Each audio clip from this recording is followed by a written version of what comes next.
Hey Cis, it's a weekly shakedown of the binary walls around us. Breaking it out and building a bridge. Checking our biases with empathy and humility and questioning the status quo. So building allyship that is intentional and confident.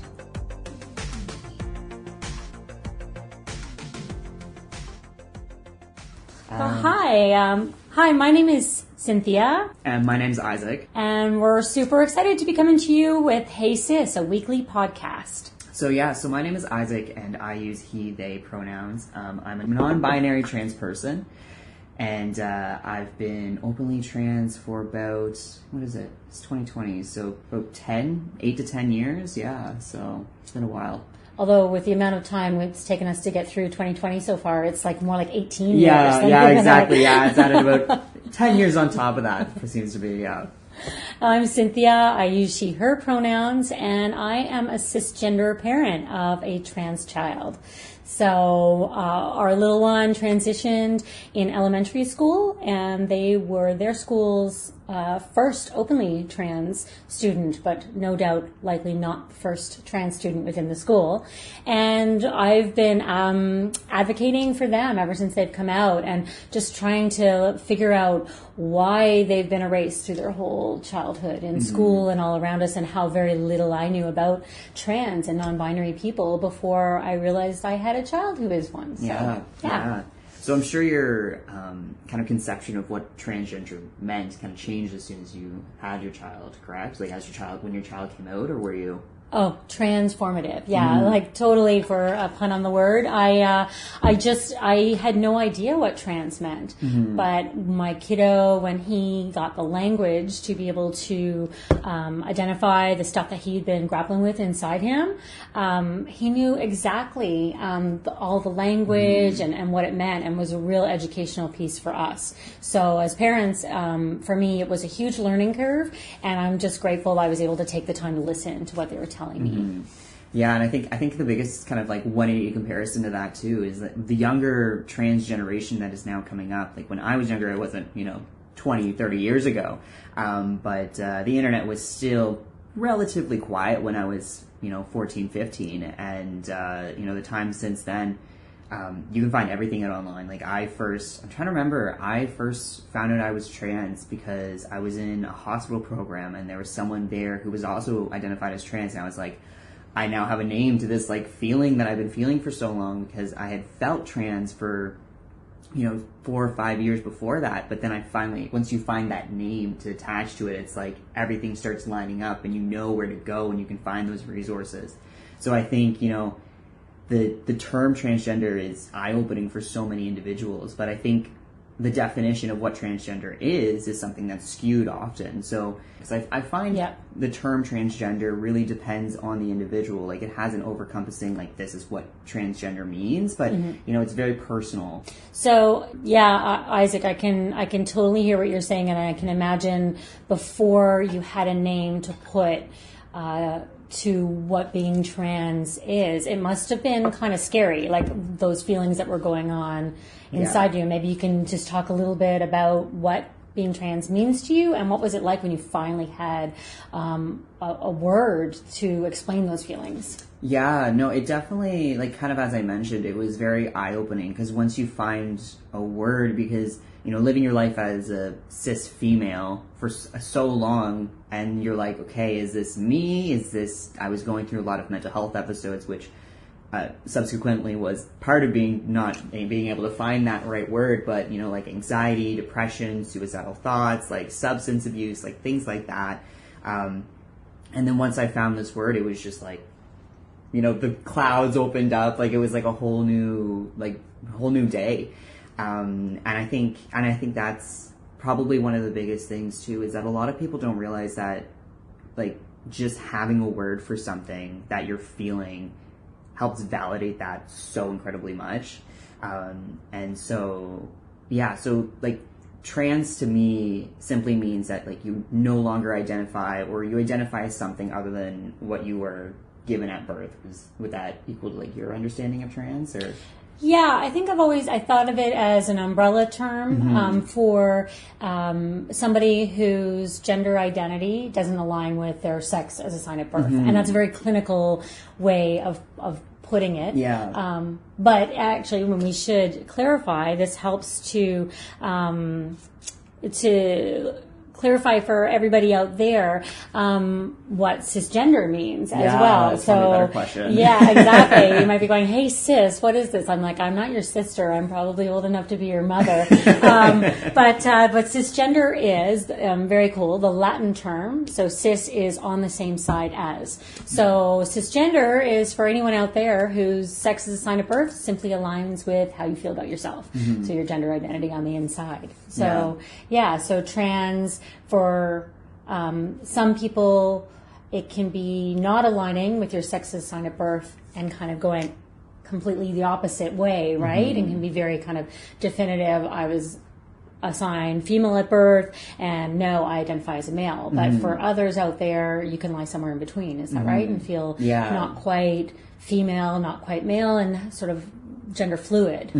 Yeah, no, I think that's a really good explanation, because I think so often with like the term transgender, we get so muddled with the difference between like gender and sex, and that like when you think of the word transgender, a lot of people thinks it means like trans. You know, I'm not a huge fan of this term, but if it's used medically, like transsexual, like where you kind of 180 your like sex assignment kind of thing, which is so not the case whatsoever. Like for instance, like to break it down a little bit more, like gender is what you feel, and then sex is what you biologically are. So, you know, a lot of times it can be based on your hormones or reproductive organs, etc. Sex is definitely a more medical term.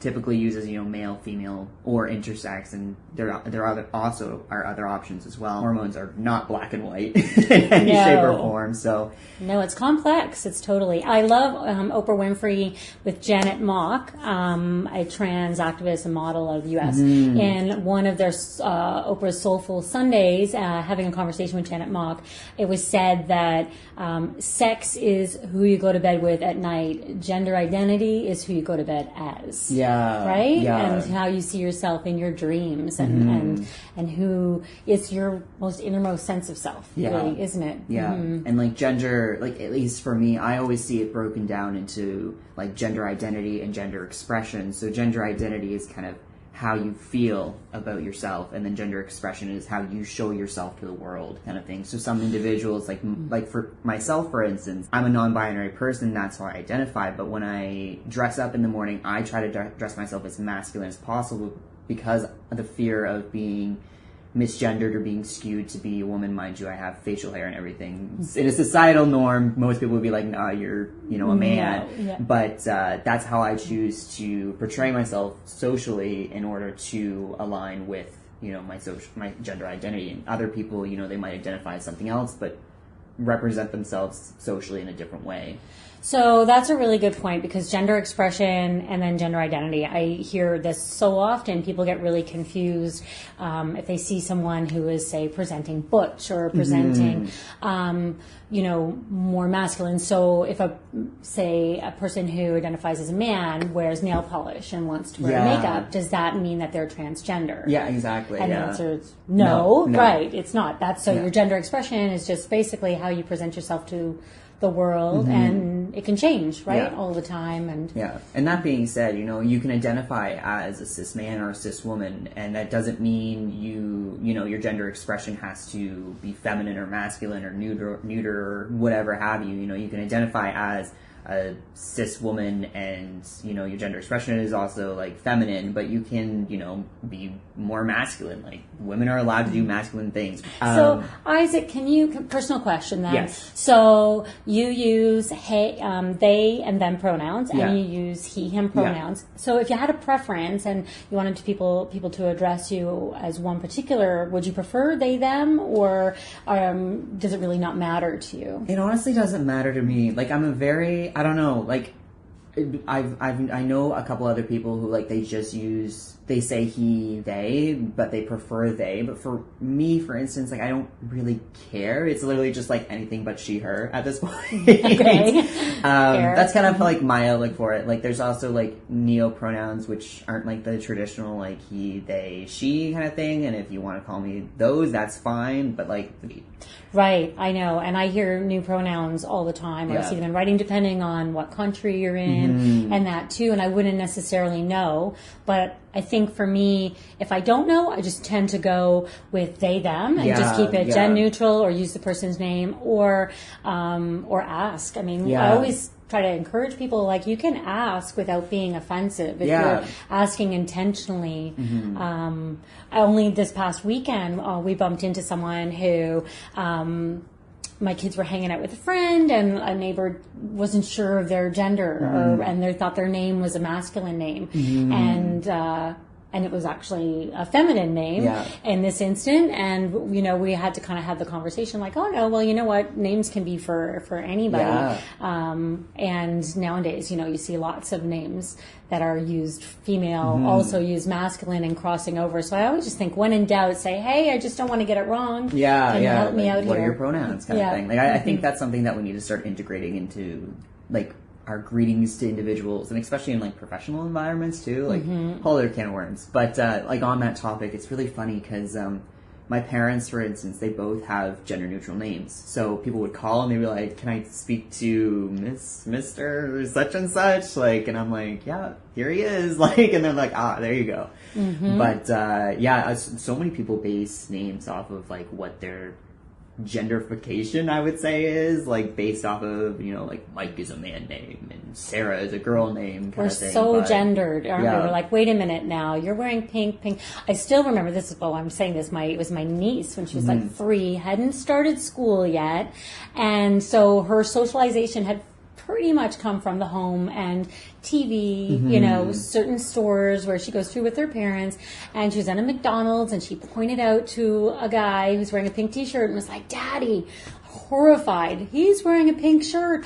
Pink's for girls." Like, where did you learn this? And it's like, I'm like, not my niece. Oh, but geez. I mean, it's like we're ingraining in kids, which I think is why it's so hard for young trans and say gender creative kids to kind of find that language, unless teachers and that are helping to support them from a really early age, right? Because and I think that's really important. Like, speaking of like kind of like school, because that's one of the other spaces where they feel most comfortable and confident, and that's where they're doing a lot of their socialization, because that's where they're at like 8 hours a day potentially. So we definitely need more teachers and advocates for, you know, trans people or gender diverse communities to kind of like speak out and be more aware of these things, and aware of like what curriculum they're.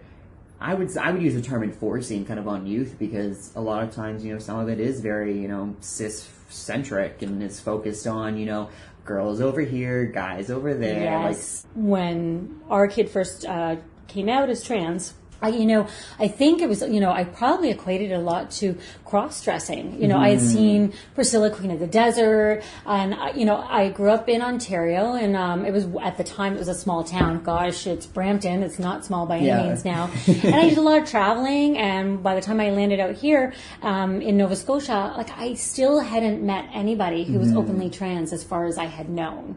I've seen drag shows and that, but to me, that was always the idea of, it was, you know, men dressing up as women for performance. Yeah, and it was all performative. Like, as soon as like the night was over, you take everything off and you're like a man again, or a woman again. Exactly. And I don't know, I can't speak for other members of my generation, but I do feel like I know from having spoken to other people my age, you know, mostly those who knew my child before they transitioned, and having to explain, you know, they were really uncomfortable with it and didn't understand at all that gender identity comes from messages in your brain as well. So I know, like, I was in the dark, but I'm not alone. I think especially, you know, I'm not a parent, but I can empathize with like kind of what my parents experienced, because growing up, I guess I was very much kind of in that limbo stage of like, I very clearly did not want feminized like things, so to the degree that putting a dress on me was like a complete disaster kind of thing.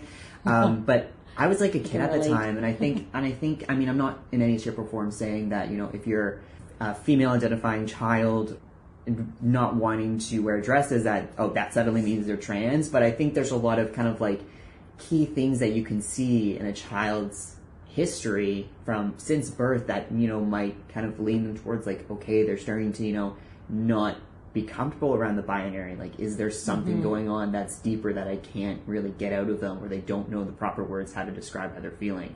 And I think that's why we're seeing so many trans youth come out, and it's not because trans is on the rise. It's because trans kids now have all the language and the words that they need to describe how they feel, and that we're giving kids the agency that they can be like, I don't want to do this. Like, I have the opportunity to set boundaries and say no.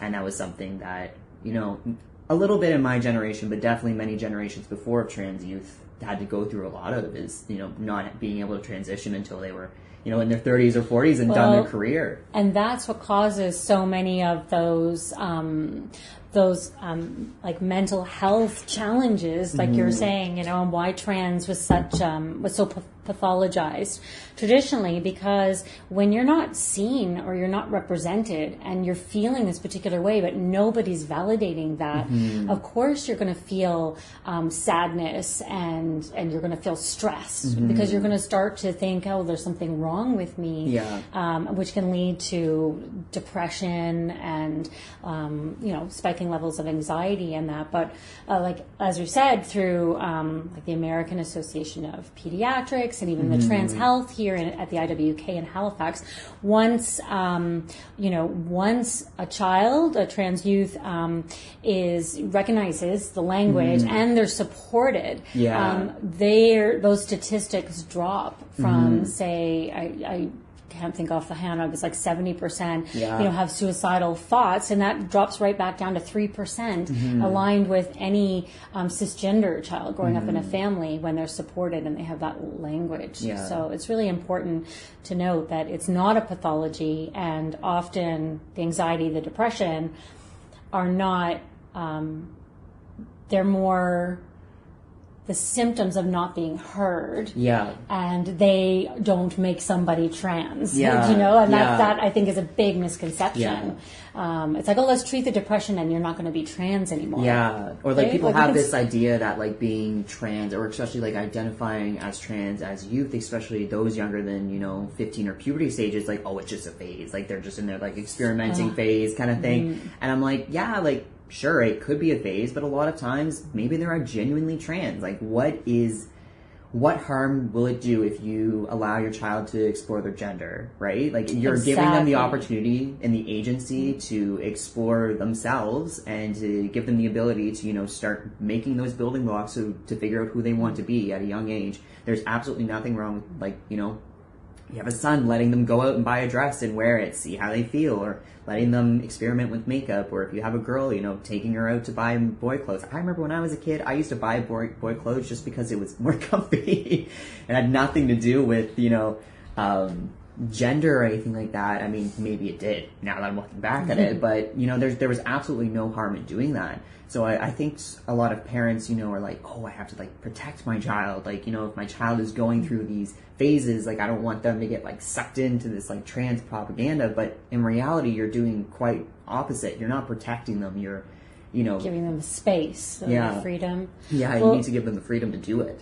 That's such a good point, because like a phase is traditionally defined as lasting about a period of 8 months. When someone goes through a particular phase, generally it's about 8 months long. And I was totally in that situation. I remember sitting across from our guidance counselor, and they're explaining to me what transgender means, and how, so my child coming home and saying, you know, Mom, I'm not a girl, I'm actually a boy, and I'm in a girl's body, which is the language they had used. And so I was talking to the guidance counselor, and I was trying to make sense of this, and I remember I kept asking, well, what if they change their mind? What if I go along with this? What if I support them? But what if they change their mind? And the guidance counselor just looked at me and was like, what if they do? And I just thought, I had to step back and I thought, what if they do?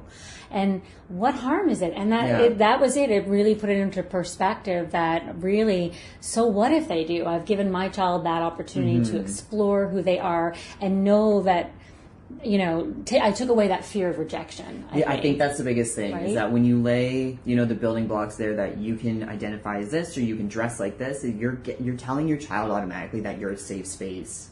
That in the future, they're going to come to you if they have issues regarding relationships, like other people, like not gender related things. You're telling them that you're a safe space and you're giving them the freedom to do what they want, and you trust their instincts and you trust their decisions.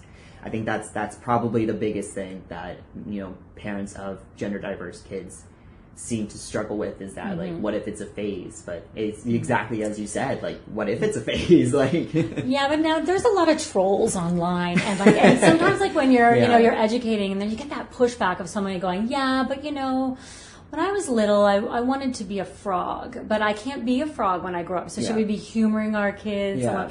And I find that really frustrating. But like, what do you say to that? Like, what do you, I mean, like, I don't know, like, whenever people make those kind of, like, trolling comments, like, oh, like, attack helicopter or whatever, like, those drive me up the wall, but, I'm like, yeah, like, who is it hurting? Like, genuinely, who is it hurting? Like, what child, my partner and I were actually joking about this a little bit ago, but, like, what child hasn't gone out in the woods as a child and, like, pretended to be, like, a wolf or a horse or, like, a cat or something? Yeah. Like, who hasn't done that? Or, like, it gets to a point, like, if your child is starting to their exploration, and they're starting to get a little, too into it, that you're like, okay, you have to walk to the store today. We have to do these things, but so many pediatric doctors will tell you that like a lot of those things are clearly phases, because they eventually, in that 8-month period, they might extend for a little bit longer, but after 8 months it'll go away. So what's the harm in your child identifying as a frog? If they want to identify as a frog, cool, awesome. If that makes them happy, like, why should you tell them, like, hey, don't do this, right? Well, what's really beautiful is my little one, who is trans, my youngest of 3, actually, when they were younger, had said, I really want to be a butterfly when I grow up. Well, that's and cute. I remember them kneeling inside our open dishwasher while they were bouncing up and down and telling me this. I want to be a butterfly when I grow up. And in essence, they kind of did. Aren't all children. They kind of just transform and bloom as they grow. But for me, metaphorically, I look back and I think, you know what? You are a butterfly. Like, you are, you're amazing. And you went through your chrysalis and were able to, stay true to who you are. And they're so much happier, right? At the end of the day, I think we just want we want our kids to be happy. Yeah. And everybody deserves to be able to live authentically and a happy life, right? Yeah. So no, exactly.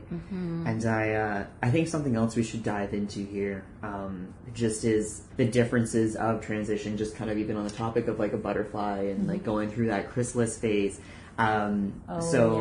This is kind of my opinion on it, and everyone in the universe is going to have different opinions on what different types of transitioning there is, but I say it's kind of broken down into 2 categories, is that there's a social transition and then there can be a medical transition, and neither of those are necessary to be trans, in my opinion. I don't think you need to socially transition. I don't think you need to medically transition. I don't think you need to tell anyone if you want to be trans. You can be trans. You can identify as trans. That's totally fine. But if you do socially transition, that kind of encompasses if you start going by like a new name, start using new pronouns, you change your appearance or alter your appearance somehow. Haircut, clothing, makeup, etc. While a medical transition is if you're looking to do like hormone replacement therapy, also known as HRT, sex reassignment surgery, which is called SRS, and those more kind of not necessarily concrete things, but where you have to start getting medical interventions to change your physical appearance and stuff like that. Yeah. So that there's a lot of controversy even within the trans community that you have to medically transition, or you have to have dysphoria to be trans, or you have to this and that. But I think it, as we kind of just said, it breaks down to what's going to make the individual most happy. You don't have to go, and a lot of people can't get medical transition, like don't have access to that. I have a friend who is a trans man, but has a lot of, underlying medical issues, and they can't get top surgery because that could be life or death for them. So they can't access those things, and a lot of people don't realize that, and that doesn't make them not trans. It doesn't make them any less trans. Yeah, exactly. No, it's so true. I'm just going to touch on something because you said dysphoria, and that you don't have to have dysphoria. So what is gender dysphoria? Let's just throw that definition out there so people know that. Now, for me, my understanding of gender dysphoria, it's a diagnosis of the distress that some people feel with their bodies. So it's a heightened distress. They're not happy, and they feel it doesn't fit, and they want to make a change. And what you're saying is not every trans person feels gender dysphoria. Yeah, right. Yeah, because I think especially if you look at youth who identify as trans, like a lot of them don't experience a lot of that distress. A lot of it is just like, I identify as this, and they're totally fine with how their body looks, and they're totally fine with their appearance. And that doesn't make them any less trans, right? Like I think it breaks down to the idea that so many people think to be trans, like you have to dislike your body. And that's not the case whatsoever. No. It's just, gender dysphoria to me is that like you need that disconnect. It's not necessarily a dislike or a hate. It's that disconnect with some form of yourself that you currently identify as that you want to branch off of. But I don't necessarily think you need, I would say you need gender dysphoria to probably medically transition, because that's a diagnosis, and I'm not a doctor. I think you're right, especially for younger trans youth that come out and say they're before puberty. You would need a diagnosis of dysphoria to be able to even look at perhaps going into blockers, which we could talk about in a future episode, or the hormone affirming therapy, hormone replacement therapy. But it is interesting because that was one of the first things, and it used to just I found it really upsetting, was when our kiddo first came out, and we, obviously there were certain people we needed to explain to because we had to update names and, the pronouns and all that.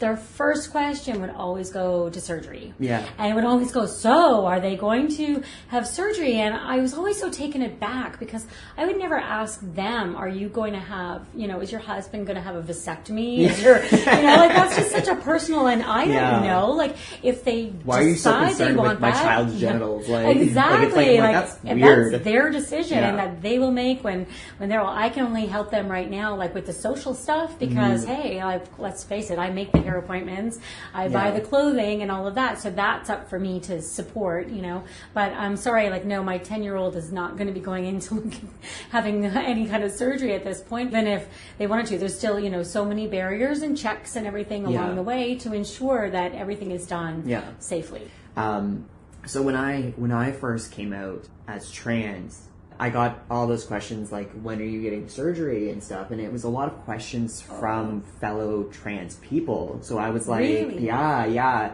And I was like, is that required to be trans? Like, do I have to do these things to be trans? So I think it's really interesting because this was back in 2015. So not that long ago. Not that long ago, no. So 5-6 years. Yeah, so I started testosterone in 2015.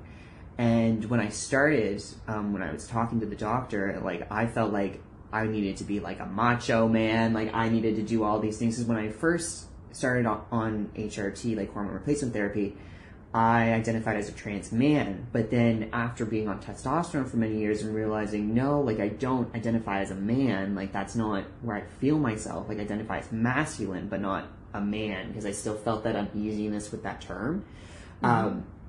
So there was a lot of other trans men, when are you going to get surgery? When are you going to do this kind of thing? And I'm like, pressure. Do I have to kind of thing? Yeah. So it took me a couple of years, even after just being on testosterone, kind of backtrack myself and be like, no, I don't identify as that. I'm non-binary. That's how I identify.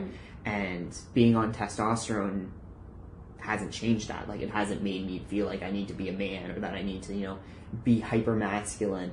And I think that's something that a lot of people don't realize, is that to go on testosterone or estrogen or Lupron or anything like that doesn't mean your end goal is to become a man or to become a woman or to become completely hormonal or neutral kind of thing. Like, it's just to be more authentically yourself.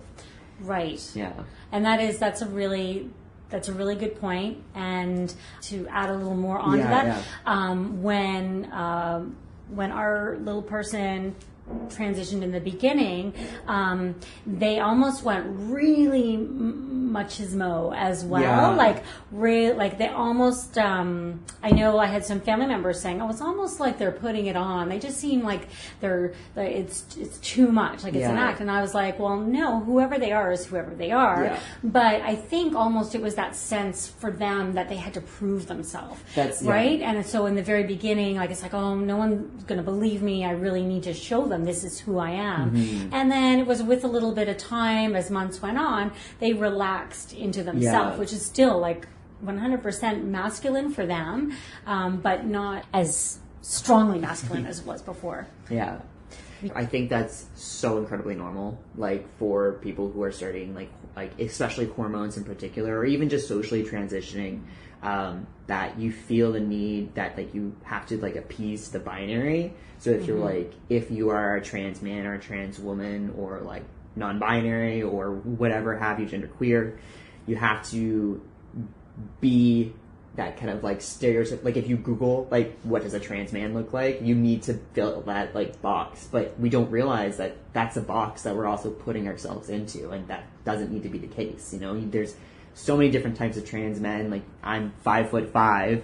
Like, I'm not a stereotypical man height. Like, when, like, my partner is 6 foot, and he always riles me up. He's like, oh, you're so short. I was like, yeah, I'm normal woman height because I'm biologically a woman. Like, you know, testosterone isn't going to make me grow 5 inches. And yeah, I think we have to stop kind of defining what we think, you know, you're not a man unless you're 6 foot plus. Or... There's too many things that we don't realize that we also impose on trans people to fill as trans people. Like, there's an expectation for a trans man, there's an expectation for a trans woman, there's even an expectation for anyone who identifies as non-binary, which is so weird. Like, how do you show androgyny or, like, whatever? Like, it's such a mess. But so as a statistic, I think some of the statistics I've heard recently is like approximately one in every 250 people identify under the trans umbrella.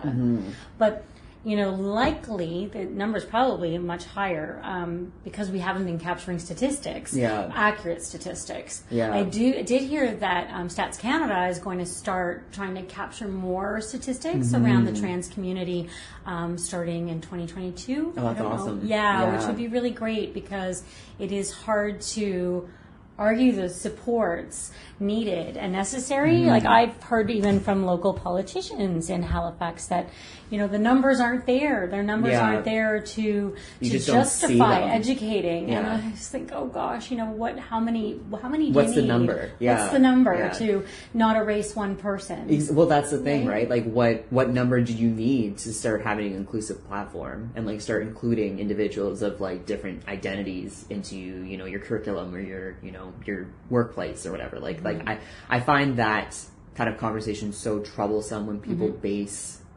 inclusion off of a number. Yeah. Well, one story that super resonated around that for me was I walked into the Canadian Museum of Immigration and they had this display there of cogs and wheels, and it was a memorial to the St. Louis in World War II. Okay, yeah. And this was a ship carrying refugees escaping Nazi Germany, and they first, I believe, arrived in Cuba, and they were refused refuge there and turned away, and then they stopped in the States, and again they were refused. They weren't allowed to port there, and they were turned away, and the last place they came was Canada, and they were refused here too, and they were sent back to Germany, and most perished.